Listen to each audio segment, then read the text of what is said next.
अब जो straight of Hormuz है, जिसे पूरे जो युद्ध है इसमें अब ये यहाँ पर एपिसेंटर में आ गया है और पश्चिम एशिया में जारी संकट के कारण दुनिया भर में कच्चे तेल की सप्लाई अब टाइट हो गई है। ईरान का कहना है कि वो हॉर्मूज की खाड़ी से 1 लीटर तेल भी नहीं निकलने देगा। आपको बता दें, इस रूट से दुनिया का जो 20% कच्चा तेल है उसकी सप्लाई होती है और इसमें से जो ज्यादातर तेल जो है एशियाई देशों को जाता है, भारत भी इसी में है। इसी बीच दुनिया की सबसे बड़ी तेल कंपनी सऊदी अरामको, जिस पर ईरान ने हमला किया था, उसके चीफ की तरफ से भी, चीफ एग्जीक्यूटिव की तरफ से चेतावनी दी गई है कि अगर इजराइल, अमेरिका और ईरान के बीच युद्ध जारी रहता है तो इसका दुनिया के तेल बाजारों पर भयावह असर देखने को मिल सकता है। लेकिन स्ट्रेट ऑफ हॉर्मूज की बात करें तो क्या इसके मुकाबले एक और नया स्ट्रेट ऑफ हॉर्मूज बन सकता है? इसकी ज्यादा जानकारी के लिए हमारे साथ आज जुड़े हैं जाने माने अर्थशास्त्री आकाश जिंदल साहब। सर, आपका बहुत बहुत स्वागत है। सर, मेरा पहला सवाल यही है, स्ट्रेट ऑफ हॉर्मूज की बात करें तो फारस की खाड़ी और ओमान की खाड़ी को जोड़ता है। स्ट्रेट ऑफ हॉर्मूज की पश्चिमी दिशा में यूएई है और पूर्वी और ओमान है। स्ट्रेट ऑफ हॉर्मूज का जो नुकीला हिस्सा है उस पर ओमान का मालिकाना हक है। तो अब ये सवाल उठता है कि क्या यूएई और ओमान इस नुकीली जमीन को काटकर नया नहर बना सकते हैं? क्या नया स्ट्रेट ऑफ हॉर्मूज देखने को मिल सकता है? जी हाँ, बहुत सी ऑप्शन है जो हो सकती हैं। इस बात से कोई इंक्वायर नहीं। और आपका जो क्वेश्चन है बहुत इंटेलिजेंट क्वेश्चन है, आई अप्रिशिएट दिस क्वेश्चन।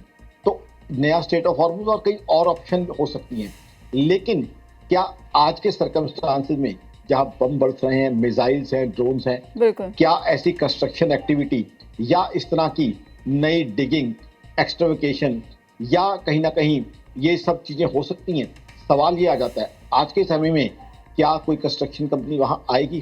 सबको जान प्यारी है, तो ऑप्शंस बहुत है, लेकिन आज के समय में क्या कोई रिस्क लेगा? क्योंकि दूसरी बात है, स्ट्रेट ऑफ हॉर्मूज के रेलिवेंस की आकाश जिंदल और आकाशजिंदल.in बात कर रहे हैं पिछले 10 दिन से।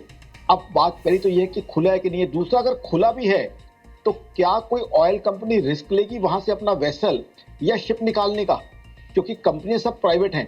क्या कोई प्राइवेट कंपनी अब उस ऑयल वेसल को वहां से भेजेगी जहां करोड़ों रुपए लगे हुए हैं, हजारों करोड़ रुपए लगे हुए हैं, और फिर सबसे कीमती मैन पावर है।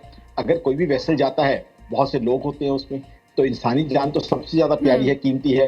बात ये आ जाती है कि आप देखिए, गुड्स भी तभी ट्रेवल करते हैं या सामान भी तभी ट्रेवल करता है जब व्यक्ति को ये हो रोजी रोटी मिल रही है और उसकी जान सुरक्षित है। अगर किसी को ये कहें कि आपकी जान का रिस्क है लेकिन आपको रोजी रोटी मिलेगी, क्या वो जाएगा?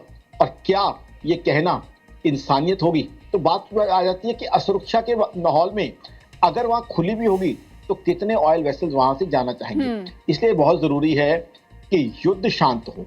युद्ध शांत हो, ये बहुत जरूरी है। और एक और चीज दर्शकों को बता दूं कि ये युद्ध जो है अब यूएस के लिए भी नुकसान का सौदा बन रहा है। यूएस के लिए भी इस युद्ध को कंटिन्यू करना लंबा बहुत महंगा पड़ रहा है। शुरू में मुझे ग्लोबल चैनल पे कहा जा रहा था कि आकाश जिंदल जी, यूएस तो इसलिए कर रहा है ऑयल के लिए, यूएस कुछ खर्चा युद्ध पे करेगा, उससे ज्यादा कमा लेगा। अब बात उल्टी पड़ चुकी है, यूएस के लिए मिस एडवेंचर हो चुके हैं। यूएस ने इस युद्ध को कंटिन्यू करने के लिए शायद जितना प्लान एनविसाज किया था उससे कहीं ज्यादा खर्चा हो चुका है।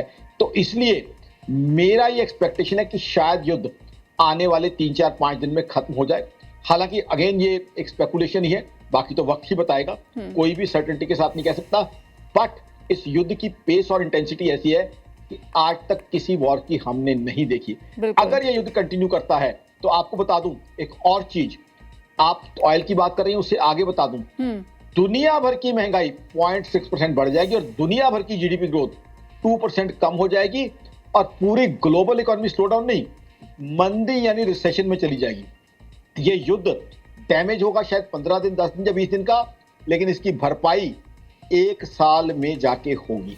तो ये युद्ध हर व्यक्ति के लिए बहुत नुकसानदेह, चाहे मेरा वो किसान भाई है जो यहाँ से 1500 किलोमीटर दूर दिल्ली से बैठा हुआ है, जो मेरे भाई को शायद जानकारी भी नहीं है क्या हो रहा है, वो टीवी पे खबर भी नहीं देखता, लेकिन इंपैक्ट वो मेरा भाई भी हो जाएगा। Everybody would be impacted through out the world. तो सब इंपैक्ट होंगे क्योंकि ग्लोबल इकोनॉमी आपस में कहीं ना कहीं कनेक्टेड है। बिल्कुल। तो यहाँ पर जो स्ट्रेट ऑफ हॉर्मूज है, अब वहाँ पर पूरा मामला यहाँ पर फंसता हुआ दिख रहा है। ईरान की तरफ से चेतावनी दी गई है कि वो यहाँ से कोई भी तेल टैंकर जाने नहीं देगा और सीधा अमेरिका को अब ईरान ने ललकारा है। वहीं अमेरिका ने कहा है कि अगर स्ट्रेट ऑफ हॉर्मूज में अटैक किया जाता है ईरान के द्वारा तो फिर ऐसा हमला किया जाएगा कि ईरान खड़ा होने लायक नहीं बचेगा।